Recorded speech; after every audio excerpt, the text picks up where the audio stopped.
चांगलं मिक्स करून घ्यायचं आणि ज्यावेळेस वाटेल की ते जरा पीठ गार झालंय त्यावेळेस हाताला थोडंसं पाणी लावून थोडंसं नॉर्मली पाणी जास्त लावायचं नाही. पीठ जर पातळ झालं तर चकली जास्त तेल पिते आणि नरम होते.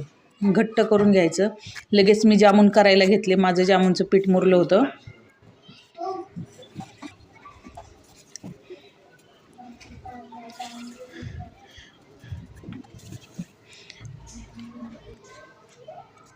जामूनचे गोल गोळे करून घेतले. एकीकडे करत करत दुसरीकडे तळायला टाकत होती.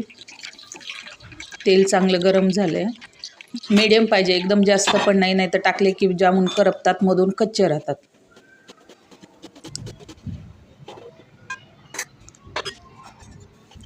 कंटिन्यू त्याला मीडियम गॅसवरती हलवत राहायचं म्हणजे जामून करपत नाहीत आणि एका साईडने जास्त होत नाहीत. आणि जामून टाकताना